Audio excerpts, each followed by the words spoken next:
Welcome back to another video guys. మనం ఈరోజు liquid dosage forms గురించి చూసుకుందాం. లిక్విడ్ డోసేజ్ ఫార్మ్స్ అంటే ఏంటి, దాని తర్వాత వాటి advantages, disadvantages and excipients used in liquid dosage forms గురించి మనం ఈ వీడియోలో చూద్దాం. క్లియర్గా ఇంకా సింపుల్గా, ఇది ఒక పెద్ద టాపిక్ ఏం కాదు, చాలా చిన్న టాపిక్. మీరు దీన్ని సింపుల్గా అర్థం చేసుకోవడానికి మీరు ట్రై చేయండి. నేను కూడా సింపుల్గా ఎక్స్ప్లెయిన్ చేస్తాను. లిక్విడ్ డోసేజ్ ఫార్మ్ ఆ పేరులోనే ఉంది. డోసేజ్ ఫార్మ్ అనేది లిక్విడ్ ఫేజ్లో ఉంటుంది, అంటే లిక్విడ్ ఫామ్లో ఉంటుంది అన్నమాట. డోసేజ్ ఫామ్ అంటే మెడిసిన్ ఏదైతే ఉంటుందో అది లిక్విడ్ ఫామ్లో ఉండడం వల్ల దీన్ని మనము లిక్విడ్ డోసేజ్ ఫామ్ అంటాము. ఇది మెయిన్గా ఎవరికి యూజ్ అవుతుంది అంటే, ఎవరికైతే స్వాలోయింగ్ ప్రాబ్లం ఉంటుందో వాళ్ళకి most of the maximum effect చూపించడానికి ఈ లిక్విడ్ డోసేజ్ ఫామ్ అనేది మేజర్గా యూజ్ చేస్తారు. అంతేకాకుండా వేరియస్ పేషెంట్స్లో ఈ స్వాలోయింగ్ అంటే మనం సాలిడ్ డోసేజ్ ఫామ్ తీసుకోలేని స్టేజెస్లో ఉన్నప్పుడు ఈ లిక్విడ్ డోసేజ్ ఫామ్ అనేది యూజ్ అవుతుంది. అంతేకాకుండా when compare to other dosage forms, liquid dosage form అనేది థెరపెటిక్ యాక్టివిటీ అనేది మంచిగా చూపిస్తుంది. కాబట్టి మనము లిక్విడ్ డోసేజ్ ఫామ్స్ ప్రిపరేషన్ అనేది మనము ప్రిఫర్ చేస్తాం. ఈ లిక్విడ్ డోసేజ్ ఫామ్స్ అనేది బేసిక్గా 2 టైప్స్ ఉంటాయి, లైక్ సొల్యూషన్స్ ఇంకా డిస్పర్స్డ్ సిస్టమ్స్. ఈ సొల్యూషన్స్ అంటే ఏం లేదు, 1 or 2 active ingredients or APIs mixed uniformly into the సాల్వెంట్లో యూనిఫామ్గా మిక్స్ అవ్వడాన్ని మనము సొల్యూషన్గా మనం కన్సిడర్ చేస్తాం. దాని తర్వాత డిస్పర్స్డ్ సిస్టమ్స్ అంటే ఒక సిస్టమ్ ఆర్ ఒక ఫేజ్ అనేది వేరే ఫేజ్లో డిస్ట్రిబ్యూట్ అవ్వడాన్ని మనము డిస్పర్స్డ్ సిస్టమ్స్ అంటాం. For example, if a solid phase is suspended into a liquid phase, it is termed as suspension. దాని తర్వాత if one liquid phase is dispersed into other liquid phase is termed as emulsions. అంటే మనకు ఒక phase అంటే అది solid కావచ్చు, liquid కావచ్చు, అవి డిస్ట్రిబ్యూట్ అయినాయి అనుకోండి, మనకు ఒక డిఫరెంట్ డోసేజ్ ఫామ్ అనేది మనకు వస్తుంది అన్నమాట. దాన్ని మనము డిస్పర్స్డ్ సిస్టమ్గా మనం కన్సిడర్ చేసుకోవచ్చు. ఇప్పుడు మనము లిక్విడ్ డోసేజ్ ఫార్మ్స్ యొక్క అడ్వాంటేజెస్ చూద్దాం. ఫస్ట్, ఇది better for patient who have trouble swallowing expiration than other.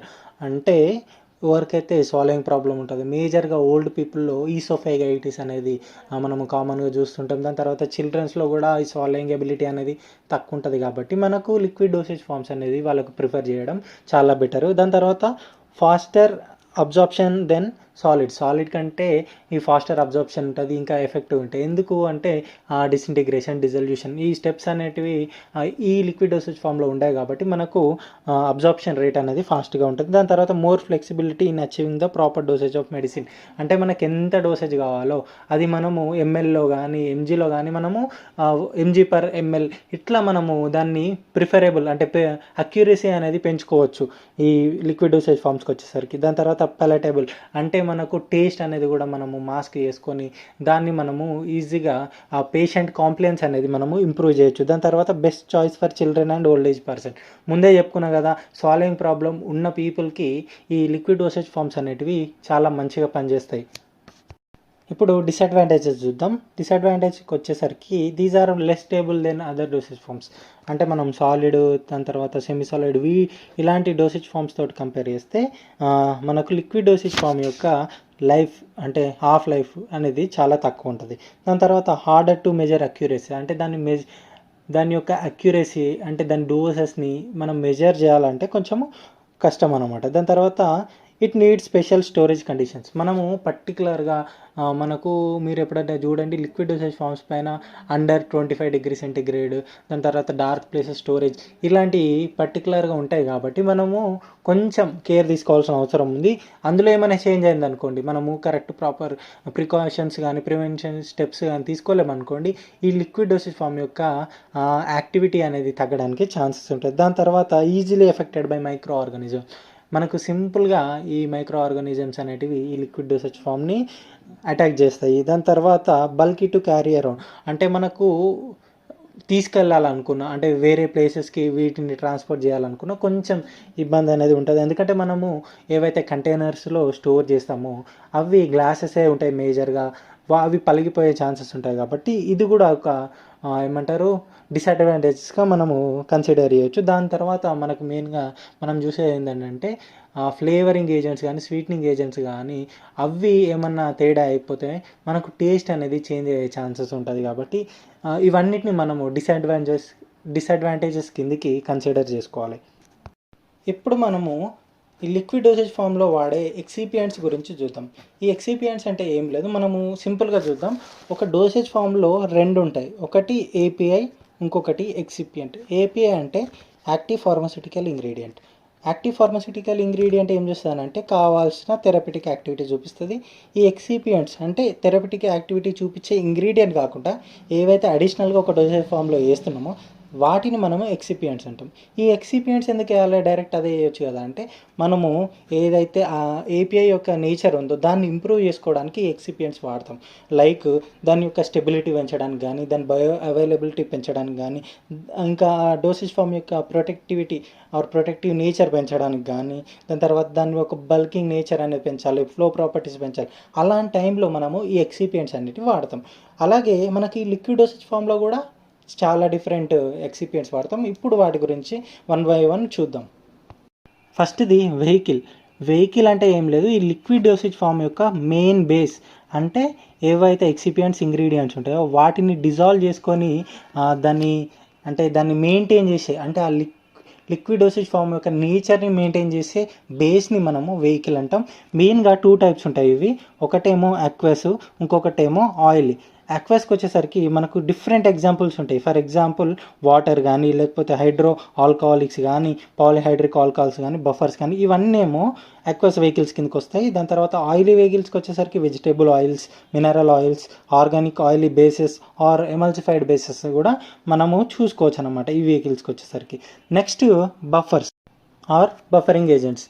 మన లిక్విడ్ డోసేజ్ ఫామ్ యొక్క ఆ లిక్విడ్ డోస్ ఏదైతే ఉందో, ఆ మెడిసిన్ ఏదైతే ఉందో దాని pH చేంజ్ కాకుండా ఆపడానికి యూజ్ చేసేటివే బఫరింగ్ ఏజెంట్స్.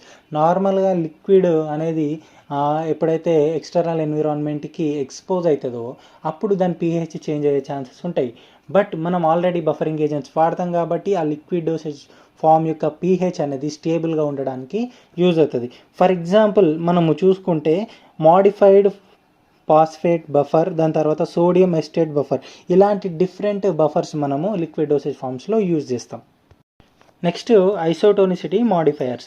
ఇవి కూడా మనము యూజ్ చేస్తాము లిక్విడ్ డోసేజ్ ఫామ్లో. ఎందుకంటే సేమ్ ఐసోటోనిసిటీ అనేది మెయింటైన్ చేయాలి.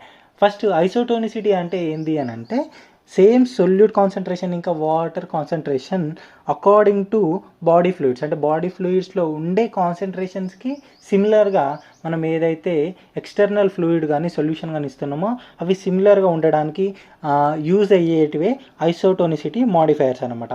For example 5% dextrose in water and 0.9% NaCl solution. ఇలాంటి ఐసోటోనిసిటీ మాడిఫైయర్స్ కూడా మనము లిక్విడ్ డోసేజ్ ఫామ్లో యూజ్ చేస్తాం. Next preservatives.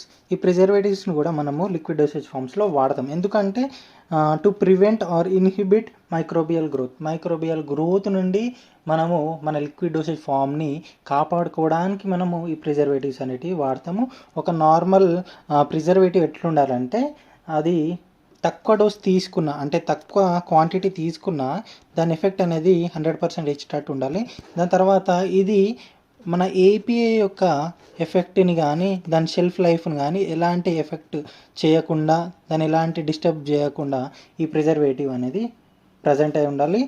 నార్మల్గా మనం వాడే ప్రిజర్వేటివ్స్లో ethanol, propylene glycol, glycerin, benzoic acid ఇలాంటి ప్రిజర్వేటివ్స్ మనం లిక్విడ్ డోసేజ్ ఫామ్లో వాడుతుంటాం. Next antioxidants. ఈ యాంటీ ఆక్సిడెంట్స్ ఏం చేస్తాయంటే ఆక్సిడేషన్ ప్రాసెస్ని ఇన్హిబిట్ చేస్తాయి. ఆక్సిడేషన్ ప్రాసెస్ ఎప్పుడైతే ఇన్హిబిట్ అవుతుందో ఆటోమేటిక్గా దాని యొక్క షెల్ఫ్ లైఫ్ ఇంకా హాఫ్ లైఫ్ అనేది ఇంప్రూవ్ అవుతుంది. కాబట్టి మనము ఈ యాంటీ ఆక్సిడెంట్స్ని కూడా యూజ్ చేస్తాం. నార్మల్గా మనము EDTA, ascorbic acid, citric acid ఇలాంటి యాంటీ ఆక్సిడెంట్స్ మనము లిక్విడ్ డోసేజ్ ఫామ్లో యూజ్ చేస్తామన్నమాట. Next sweetening agents. ఈ స్వీటనింగ్ ఏజెంట్స్ ఎందుకు వాడతారో మీకు తెలిసే ఉంటుంది. ఎప్పుడైతే మనం డోసేజ్ ఫామ్ బిట్టర్ టేస్ట్లో ఉంటుందో దాన్ని మాస్క్ చేయడానికి, అంటే ఆ టేస్ట్ మాస్క్ చేయడానికి ఈ స్వీటనింగ్ ఏజెంట్స్ అనేది వాడుతుంటాము.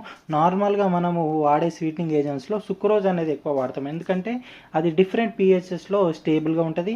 దాని తర్వాత విస్కాసిటీ కూడా ఇంప్రూవ్ అవుతుంటుంది. మళ్ళీ ఈజీలీ వాటర్ సాల్యుబుల్ కాబట్టి మనం సుక్రోజ్ని రెగ్యులర్గా వాడుతుంటాం. దాని తర్వాత మనకి ఇంకా వేరే స్వీటనింగ్ ఏజెంట్స్ కూడా ఉన్నాయి, లైక్ సార్బిటాల్, మానిటాల్, గ్లిజరాల్, ఇవి కూడా మనము వాడుతూ ఉంటాం అన్నమాట లిక్విడ్ డోసేజ్ ఫామ్లో. నెక్స్ట్ కలరింగ్ ఏజెంట్స్ ఎందుకు వాడతామంటే to enhance the appearance of the preparation. ఏదైతే డోసేజ్ ప్రిపరేషన్ ఉందో దాని అపియరెన్స్ పెంచాలి. అపియరెన్స్ పెంచితే ఏమవుతుంది అంటే పేషెంట్ యొక్క కాంప్లియన్స్ పెరుగుతుంది. అంటే ఓకే ఇది బాగుంది తీసుకోవచ్చు అనే ఇంటెన్షన్ ఆ పేషెంట్కి వచ్చేసరికి ఈజీగా తీసుకోవడానికి ఇది హెల్ప్ అవుతుంది. కాబట్టి మనం కలరింగ్ ఏజెంట్స్ని కూడా వాడుతుంటాం. కలరింగ్ ఏజెంట్ అనేది నాన్ టాక్సిక్ ఉండాలి, నాన్ ఇరిటెంట్ ఉండాలి compulsory, and should not have any therapeutic activity. అంటే థెరపెటిక్ యాక్టివిటీ కూడా ఇలాంటిది ఉండొద్దు. న్యాచురల్గా కలరింగ్ ఏజెంట్స్ మనకు న్యాచురల్గా దొరుకుతాయి, దాని తర్వాత ఆర్టిఫిషియల్గా కూడా దొరుకుతాయి. న్యాచురల్గా దొరికే కలరింగ్ ఏజెంట్స్కి వచ్చేసరికి carotenoids, chlorophylls, saffron, red beetroot extract, caramel ఇలాంటివి న్యాచురల్గా దొరికితే మనకు ఎజో కాంపౌండ్స్ నుండి వచ్చే డిఫరెంట్ కలర్స్ అనేటివి సింథటిక్ కలర్స్గా మనము కన్సిడర్ చేసుకోవచ్చు. Next vetting agents. మనము వెట్టింగ్ ఏజెంట్స్ని కూడా లిక్విడ్ డోసేజ్ ఫామ్లో వాడతాం. ఎందుకు వాడతామనంటే ఎప్పుడైతే సాలిడ్ పార్టికల్స్ అనేటివి లిక్విడ్లో అంటే లిక్విడ్ వెహికల్లో డిజాల్వ్ కావో అప్పుడు మనం ఈ వెట్టింగ్ ఏజెంట్స్ని వాడుతుంటాం. ఎందుకు అవి డిజాల్వ్ కావాలనేది మనకు తెలవాలి. ఫస్ట్ ఎందుకు డిజాల్వ్ కావాలంటే ఎయిర్ అనేది ఆ పార్టికల్స్ పైన అబ్జార్బ్ అవుతుంది. అబ్జార్బ్ అయినప్పుడు అవి ఫ్లోట్ అవుతాయి అన్నమాట. ఆ ఫ్లోట్ కాకుండా ఆ ఎయిర్ని తీసేయడానికి వాడేటివే వెట్టింగ్ ఏజెంట్స్. ఆ వెట్టింగ్ ఏజెంట్స్ ఎప్పుడైతే వేస్తామో దానిలో ఉండే ఎయిర్ అనేది ఆ పైన నుంచి అబ్జార్బ్ అయిన ఎయిర్ అనేది రిమూవ్ అయిపోతుంది. దాని తర్వాత ఏ లిక్విడ్ వెహికల్ అవుతుందో ఆ లిక్విడ్ అనేది ఆ సాలిడ్లోకి ఎంటర్ అయిపోయి ఆ సాల్యుబిలిటీ అనేది ఇంప్రూవ్ అవుతుంది అనమాట. ఇలా మనము వెట్టింగ్ ఏజెంట్స్ని కూడా మనము లిక్విడ్ డోసేజ్ ఫామ్స్లో వాడవచ్చు. నెక్స్ట్ సర్ఫాక్టెంట్స్ ఏం చేస్తాయంటే ఇవి కూడా వెట్టింగ్ నేచర్నే పెంచుతాయి. ఎట్లా పెంచుతాయి అంటే ఇంటర్ఫేషియల్ టెన్షన్ ఏదైతే ఎక్కువ ఉంటుందో ఆ పార్టికల్స్ మధ్యలో అంటే సొల్యూట్ ఇంకా సాల్వెంట్ మధ్యలో ఎప్పుడైతే ఇంటర్ఫేషియల్ టెన్షన్ అనేది ఎక్కువ ఉంటుందో ఆ ఇంటర్ఫేషియల్ టెన్షన్ని తగ్గించేటివి సర్ఫాక్టెంట్స్.